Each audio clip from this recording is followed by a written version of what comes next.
नमस्कार दोस्तों, क्या आपका गुड़हल का पौधा कंटिन्यू बीमार रह रहा है, उस पे नई कलियाँ और ग्रोथ नहीं हो रही हैं, उस पे कलियाँ जो आ रही हैं फूल बनने से पहले गिर जा रही हैं, कलियों का साइज़ छोटा है, फूलों का साइज़ छोटा है, फूलों का कलर सही नहीं हो रहा है, ग्रोथ बिल्कुल खराब हो गया है, तो आज एक ऐसा खाद लाई हूँ जिसको डालते हैं तो आपका पौधा बम्पर ग्रोथ करेगा और कलियों और फूलों से आपका पौधा हमेशा भरा रहेगा दोस्तों। अगर असमय आपकी कलियाँ पीली हो रही हैं, कलियाँ भी पीली हो जा रही हैं, पत्तियाँ भी पीली हो जा रही हैं, तो उसका भी समाधान है। अगर आपके पत्तियों का कलर लाइट कलर हो रहा है, ऐसा लाइट हो रहा है जैसे लग रहा है उसकी नसें दिख रही हैं, हरापन बिल्कुल गायब हो गया, तो उस खाद को डालने से ठीक हो जाएगा।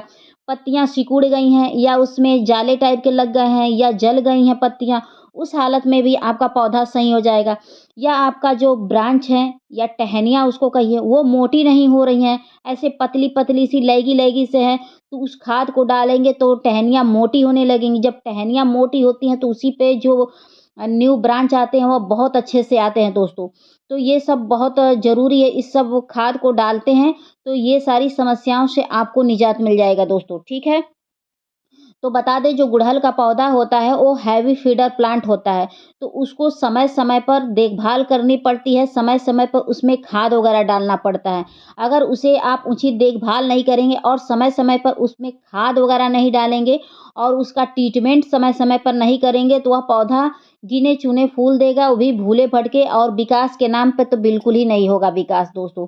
तो आप अगर चाहते हैं कि आपका पौधा एकदम सुरक्षित रहे, फूलों और कलियों से भरा रहे, तो जो मैं आज खाद लेकर आई हूँ, उसका आप प्रयोग करते हैं तो 100% आपका पौधा फूलों और कलियों से भरा रहेगा, कभी बीमार नहीं होगा दोस्तों, ठीक है?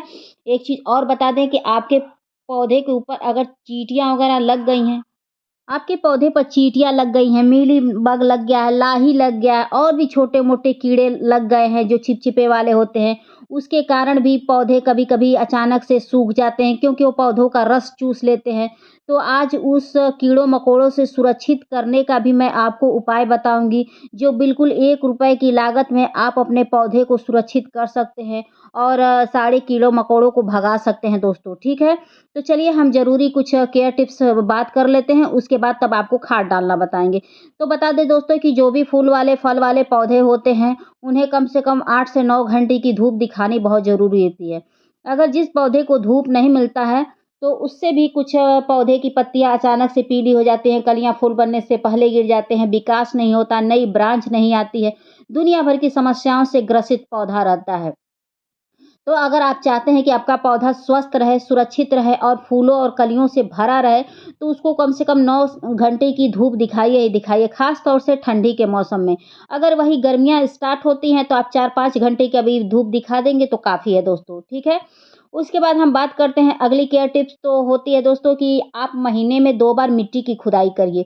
मिट्टी की खुदाई भी बहुत ज़रूरी होती है। आप खाद डाल के क्या ही करेंगे कि अगर मिट्टी की खुदाई नहीं करेंगे तो खाद डालने का कोई मतलब नहीं होता है। मिट्टी की खुदाई करने से थोड़ी मिट्टी ढीली होती है और जो भी आप खाद डालते हैं पौधे को सूट करता है। ठीक है दोस्तों? और मिट्टी की खुदाई से ये भी फ़ायदा होता है कि मिट्टी की उर्वरा शक्ति बढ़ती है, मिट्टी दोबारा रिचार्ज हो जाती है, उसकी ताकत बढ़ जाती है। तो अगर आप चाहते हैं कि आपका पौधा स्वस्थ रहे तो मिट्टी की खुदाई करिए ही करिए। और एक फ़ायदा और होता है कि उसमें मान लीजिए कभी-कभी ये होता है कि रूट बाउंड हो जाता है, तो रूट बाउंड वाली समस्या भी दूर हो जाती है मिट्टी की खुदाई से। क्यों दूर हो जाती है कि आप खुदाई करते हैं तो जो एक्स्ट्रा जड़ें रहती हैं वह कट के निकल जाती हैं जिससे पौधा अपनी ग्रोथ को तेज़ी से बढ़ाता है दोस्तों, ठीक है? तो मिट्टी की खुदाई करिएगा। और एक फ़ायदा और होता है कि मिट्टी की हम खुदाई करते हैं तो जड़ों तक ऑक्सीजन पहुँच जाता है जिससे हमारी जड़ें बहुत ही मज़बूत होती हैं। जब जड़ें मज़बूत होती हैं तो उसी के ऊपर कलियाँ और फूल बहुत अच्छे से आता है दोस्तों, ठीक है? अगला काम क्या करना है कि महीने में 1 बार अपने पौधों के ऊपर कीटनाशक का उपयोग करिए या किसी ऑर्गेनिक लिक्विड का उपयोग करिए। इससे ये फ़ायदा होगा कि मिट्टी के अरे सॉरी पौधे के ऊपर अगर कोई चींटियाँ, कीड़े-मकोड़े लगे हैं तो उससे आपको निजात मिल सके। चाहे आप ऑर्गेनिक करिए, चाहे रासायनिक करिए, कुछ भी करिए लेकिन एक बार आप स्प्रे अपने पौधे के ऊपर करिए ही करिए। उससे पौधे के ऊपर स्प्रे करने से पौधे थोड़ी-सी सुरक्षित रहते हैं कीड़े-मकोड़ों से। ठीक है दोस्तों? अगर आप ऐसा काम नहीं करते हैं तो कीड़े-मकोड़े आपके पौधे की जो कलियाँ होती हैं उनका रस चूस लेते हैं जिसकी वजह से कलियाँ अचानक से टूट के गिर जाती हैं और मान लीजिए पत्तियों पे चिपक जाती हैं तो उससे ये होता है कि पत्तियों का रस चूस लेती हैं, तो पत्तियाँ अचानक से बीमार हो जाती हैं। जैसे मान लीजिए मरोड़ रोग पकड़ लिया और भी समस्याओं से ग्रसित हो जाता है, तो ये काम आप करिए। तो चलिए दोस्तों, खाद डालने का काम करते हैं और बीच-बीच में और भी केयर टिप्स हम आपसे शेयर करते रहेंगे। तो खाद डालने से पहले अगला काम क्या करना है दोस्तों कि आपके गमले में जो भी खरपतवार हो, घास-फूस हो, उसको आप निकाल के फेंक दीजिए। क्योंकि फेंकना बहुत ज़रूरी होता है, पौधे की एक्स्ट्रा एनर्जी को यह ले लेता है। और पौधे के ऊपर जो सूखे पत्तियाँ हों, सिकुड़ी हुई पत्तियाँ हों, खराब ब्रांच हो, तो उसको आप कट करके निकाल दीजिएगा, क्योंकि वो भी पौधे की एक्स्ट्रा एनर्जी को ले लेती है दोस्तों। तो मैं धीरे-धीरे करके ऐसे जो पौधे में नीचे एरिया में जो भी मेरे खराब पत्तियाँ हैं, उसको धीरे-धीरे तोड़ के निकाल दूँगी, क्योंकि इसका कोई काम नहीं है। और तोड़ दूँगी तो एक फ़ायदा और होगा कि मिट्टी पर थोड़ा-सा धूप वगैरह लगेगा, तो मिट्टी मेरी रिचार्ज होती रहेगी और जिससे ग्रोथ मेरा अच्छे से होता रहेगा। तो आप भी ऐसे नीचे के एरिया पे जो भी टिप वगैरह हो, तो उसको नोच ही देंगे तो ज़्यादा अच्छा रहेगा, कि ताकि पौधे की जो मिट्टी है, उसको धूप अच्छे से मिल सके दोस्तों। तो आप भी ऐसा काम करिएगा, तो देखिएगा आपका पौधा बहुत अच्छे से ग्रोथ करेगा दोस्तों। तो ऐसे कर के मैं धीरे-धीरे सारे पत्तियों को तोड़ के हटा दे रही हूँ, ताकि जो धूप इस पे लगेगा दोस्तों, तो अच्छे से इस मिट्टी पर लगेगा, तो मिट्टी की ताकत बढ़ेगी दोस्तों। क्योंकि मिट्टी पे अगर धूप नहीं लगेगा, तो फिर वही कीड़े-मकोड़े उत्पन्न होंगे। तो अभी मैं आपको एक कीड़े से मिला रही हूँ, जो कीड़ा बहुत ही खतरनाक होता है हर पौधों के लिए। आज उस कीड़े का मैं ट्रीटमेंट भी लेकर आई हूँ, चींटियों का भी ट्रीटमेंट लेकर आई हूँ। तो देख सकते हैं दोस्तों, ये स्नेल वाले कीड़े हैं। ये उत्पन्न क्यों होते हैं? जो ये पीली पत्तियाँ, सूखे फूल मिट्टी के ऊपर गिरते हैं, जिसको खाने के लिए ये उत्पन्न हो जाते हैं और उन्हीं सब के सड़ने से भी ये उत्पन्न हो जाते हैं। अक्सर ये गोबर का खाद वगैरह डालने से आ जाते हैं। तो इसका भी समय-समय पर उपचार करना बहुत ज़रूरी होता है। अगर आप समय-समय पे उपचार नहीं करेंगे, तो ये जड़ों तक पहुँच जाते हैं, जिससे धीरे-धीरे ये जड़ों को खाना शुरू करते हैं और अचानक से आपका पौधा सूख जाता है और आपको कुछ समझ में नहीं आता है कि हमारा पौधा स्वस्थ था, कैसे सूख गया। तो इन सब कीड़ों का अगर आप समय-समय पर ट्रीटमेंट नहीं करते हैं, तो फिर बहुत देरी हो जाती है और पौधा को हम बचा नहीं पाते हैं। तो खाद डालने से पहले ऐसे मिट्टी की खुदाई अच्छे से कर लीजिएगा। खुदाई करने के बाद कुछ हिस्सा मिट्टी आप निकाल लीजिएगा, ठीक है? मिट्टी निकाल के उसके बाद उसमें अगर आप खाद डालते हैं, तो खाद अच्छे से जड़ों तक पहुँचता है दोस्तों। अगर आप बिना मिट्टी की खुदाई और बिना कुछ हिस्सा मिट्टी निकाले, अगर इसमें आप खाद डाल देते हैं, तो जड़ों तक पहुँचने में काफ़ी समय लग जाता है, ऊपर की लेयर पर ऐसे अटका पड़ा रह जाता है दोस्तों। तो इस बात का ख़्याल रखिएगा, ठीक है दोस्तों? तो ये सब काम करने के दौरान एक चीज़ और हम आपसे शेयर कर लेते हैं, ज़रूरी केयर टिप्स में वो भी आता है, कि आप जब भी मिट्टी वग़ैरह तैयार करिए दोस्तों, तो बहुत अच्छी तैयार करिए, वेल ड्राई मिट्टी जिसमें आप पानी डालें और छन के निकल जाए। क्योंकि उसी मिट्टी में जड़ें बहुत अच्छे से विकास करती हैं। चिकनी मिट्टी में ना जड़ें विकास करती हैं, ना पौधा विकास करता है, ठीक है? तो मिट्टी हमेशा भुरभुरी लें, जिसमें जड़ें अच्छे से फैलती हैं और चिकनी मिट्टी में जड़ें नहीं फैलती हैं, उल्टे वह पानी को अपने आप में समेट कर रखती हैं, जिसकी वजह से धीरे-धीरे पौधा करके मर जाता है। मिट्टी ऐसी होनी चाहिए कि आप पानी डालें और छन के निकल जाए। नमी मात्र मिट्टी में बच जाए दोस्तों। तो मिट्टी का चुनाव भी बहुत ज़रूरी होता है पौधे की ग्रोथ के लिए। अगर आप मिट्टी का चुनाव अच्छे से नहीं करते हैं, तो चाहे आप लाख खाद डाल दीजिए, लाख कीटनाशक का उपयोग कर लीजिए, कोई मतलब नहीं होता है। तो केयर टिप्स में मिट्टी सबसे पहले आती है, उसके बाद ही कोई आता है कार्य। ठीक है दोस्तों? अगर यही आप ज़मीन में लगा देते हैं, तो कोई प्रॉब्लम नहीं है। ठीक है? तो आप ऐसे कुछ हिस्सा मिट्टी निकाल लीजिएगा। अगर जड़ें थोड़ा बहुत टूट भी जाती हैं, तो घबराने की ज़रूरत नहीं है इन टूटे हुए जड़ों से।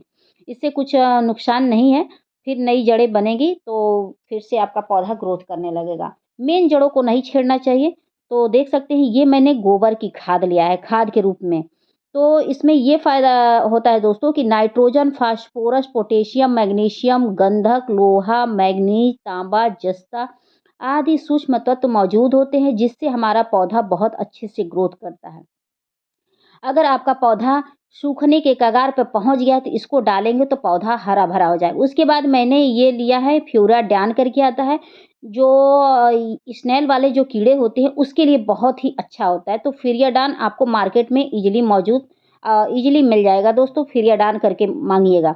उसके बाद मैंने ये केचुए की खाद लिया है 2 मुट्ठी के करीब, और इसमें भी नाइट्रोजन, फास्फोरस, पोटेशियम, मैग्नीशियम, गंधक और मैंगनीज़ इत्यादि सारे सूक्ष्म तत्व इसमें मौजूद होते हैं। इसको अगर आप डाल देते हैं, तो आपका पौधा बम्पर ग्रोथ करेगा।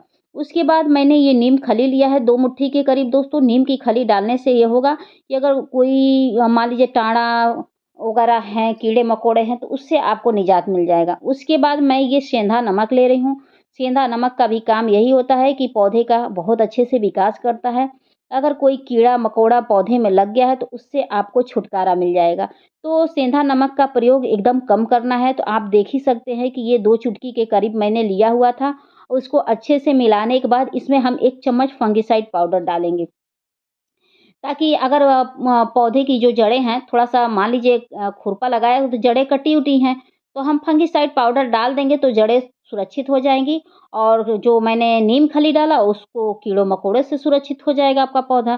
तो डालने के बाद ऐसे अच्छे से मिक्स कर लेना दोस्तों। तो आप भी ऐसे अच्छे से मिक्स करके उसके बाद आप खाद डालिएगा, ठीक है? तब जाके पौधा बहुत अच्छे से प्रॉपर तरीके से विकास करेगा। उसके बाद देखिए ऐसे करके मैं एक-एक एरिया में इसको अच्छे से बिछा दूँगी। तो आप भी ऐसे अच्छे से बिछा दीजिएगा चारों तरफ से। बिछाने के बाद ऊपर से मिट्टी से कवर कर दीजिएगा। कवर करना बहुत ज़रूरी है ताकि ये जो मान लीजिए नीचे मिट्टी, बीच में खाद, ऊपर मिट्टी, तो ये जब बीच में खाद रहता है, ऊपर से मिट्टी रहती है तो बहुत अच्छे से ये खाद है फूलता है। जब फूलता है तो वही जड़ों को सूट करता है दोस्तों। तो आप भी ऐसे मिट्टी से अच्छे से कवर करना ना भूलिएगा। और देखिएगा 1 हफ्ते में ये फूलों से एकदम लद जाएगा, फल एकदम इसकी जो भी समस्याएँ हैं, जो लाइट कलर हो गया है पत्तियाँ, वो समस्याएँ दूर हो जाएँगी। इसमें मैंने 5 तरह का फूल लगाया हुआ है, जिसमें 2 पौधा मेरा बीमार पड़ा है। तो उसी को ठीक करने के लिए मैंने इतने सारे खाद डाले हैं। उसके बाद चलिए हम अगला दिखाते हैं सरसों की खली का लिक्विड। तो दोस्तों देख सकते हैं सरसों की खली का लिक्विड है और इसको मैंने 4 दिन पहले भिगोया हुआ था। इसमें बता दें दोस्तों कि नाइट्रोजन, फास्फोरस, पोटेशियम महत्वपूर्ण पोषक तत्व पाए जाते हैं इसमें, जो कीड़े-मकोड़ों को भगाते हैं और जो पत्तियाँ अपनी हरियाली गँवा चुकी होती हैं, उसको ये पूरा ग्रीन करते हैं दोस्तों। तो इसमें मैं 2 बकेट के करीब पानी डालूँगी दोस्तों। तो 1 बकेट मैंने डाल दिया, 1 बकेट और मैं पानी लाके इसमें डालूँगी दोस्तों। क्योंकि ये मेरा गमला काफ़ी बड़ा है तो उसके हिसाब से इसमें 2 बकेट लगेगा ही लगेगा। तो देख सकते हैं ये सरसों की खली ऊपर ही ऐसे जम गया है, तो इसमें 1 बकेट और पानी डाल देंगे तो अच्छे से ये मिल जाएगा। ठीक है दोस्तों? तो आप भी ऐसे डालिएगा। और सरसों की खली डालने से ये भी फ़ायदा होता है, थोड़ा-सा ये गर्म होता है। गर्म चीज़ें डालने से ये फ़ायदा होगा कि कीड़े-मकोड़े नहीं मतलब लगेंगे और पाला वगैरह से आप अपने पौधों को बचा सकते हैं दोस्तों। तो जो ये पत्तियाँ शाइनिंग दिख रही हैं ना, तो ये सरसों की खली के कारण ही आई हुई हैं। तो आप भी इसका प्रयोग करिए और फिर देखिए कि आपका बीमार से बीमार पौधा हरा-भरा होने लगेगा, फूलों और कलियों से लद जाएगा। जो आपको इसी में दिख रहे होंगे, कुछ लाइट कलर का दिख रहा होगा पौधा इसी में उधर गुड़हल के, तो सारी ऐसे ग्रीन डार्क हो जाएँगी इस खाद का प्रयोग से दोस्तों। तो मैंने इसमें 1 महीना पहले डाला हुआ था, तब जाके इसमें इतने अच्छे से खाद वगैरह आए हैं सॉरी फूल वगैरह आए हैं दोस्तों। तो आप भी एक बार इसका प्रयोग करके देखिए। इसको चाहें तो आप किसी भी पौधे में डाल सकते हैं। चलिए तब हम इसका पौधे के ऊपर छिड़काव करना बताते हैं। तो ये देख सकते हैं कि ये मेरा 1.5 लीटर के करीब पानी है और इसमें मैं 1 चम्मच से थोड़ा-सा कम नमक डालूँगी, क्योंकि नमक जो होता है ना, वो पौधे के ऊपर अगर आप छिड़काव करते हैं, तो उससे चींटियाँ, कीड़े-मकोड़े बहुत तेज़ भगते हैं। वो खाने वाला वो साधारण नमक नहीं है, ये वो खाने वाला व्रत में खाने वाला नमक है, शेना नमक, उसका मैंने प्रयोग किया है। ठीक है दोस्तों? तो ये छोटा चम्मच मैंने लिया हुआ था और 1 चम्मच मैं फंगिसाइड पाउडर इसमें डाल रही हूँ दोस्तों।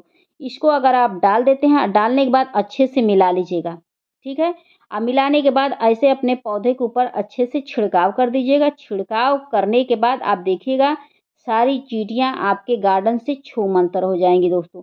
चींटियों का एकदम नाश विनाश हो जाता है, इससे चींटियाँ आती ही नहीं और भी जो कीड़े-मकोड़े छोटे-मोटे लग जाते हैं, लाही वगैरह, तो उससे भी आपको निजात मिल जाता है। तो ऐसे आप अपने गुड़हल के पौधे पर छिड़काव कर दीजिएगा। ये अचानक से मेरे कैमरे में पता नहीं क्यों ब्लैकनेस आ गया है। दोस्तों कभी-कभी ऐसे हो जाता है, ठीक है? तो ऐसे कर के आप अपने सारे पौधों के ऊपर छिड़काव कर दीजिएगा। इसका कोई साइड इफ़ेक्ट नहीं है, फ़ायदा ही है दोस्तों, ठीक है? अगर पत्तियाँ जल रही हैं, वो भी समस्याएँ दूर हो जाएँगी, मरोड़ रोग है, वो भी ठीक हो जाएगा। और मान लीजिए मकड़ी वगैरह कभी लग जाती हैं और भी मीली बग, व्हाइट-व्हाइट, सफ़ेद-सफ़ेद जो होती हैं, वो चिपकी पड़ी रहती हैं, उससे निजात मिल जाएगा।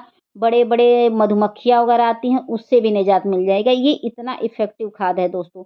उसके बाद देखिएगा आपका पौधा हरा-भरा हो जाएगा, फूलों और कलियों से तो लदा ही लदा रहेगा। इसका प्रयोग आप हर तरह के जो ये छिड़काव मैंने तैयार किया है, इसको आप हर तरह के फूल वाले पौधे में डाल सकते हैं, छिड़काव कर सकते हैं, कोई इसका साइड इफ़ेक्ट नहीं है दोस्तों। तो आप इसका छिड़काव आप हर तरह के पौधे में करिए, नो साइड इफ़ेक्ट। चाहे इंडोर हो, आउटडोर हो, कहीं भी चींटियाँ, कोई कीड़े-मकोड़े लग गए हैं या कैटरपिलर लग गया है, किसी भी पौधे पे इसका छिड़काव कर दीजिए, कोई दिक्कत नहीं है। आप चाहें तो इसको सक्युलेंट में भी कर सकते हैं, जो पूर्ण रूप से इंडोर होते हैं, उसमें भी कर सकते हैं। ठीक है?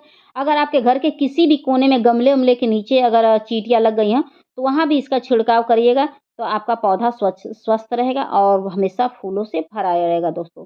तो मेरी आपको वीडियो पसंद आएगी तो please like, subscribe, comment and share ज़रूर करिएगा। आशा करती हूँ कि मेरी वीडियो आपको पसंद आई ही होगी।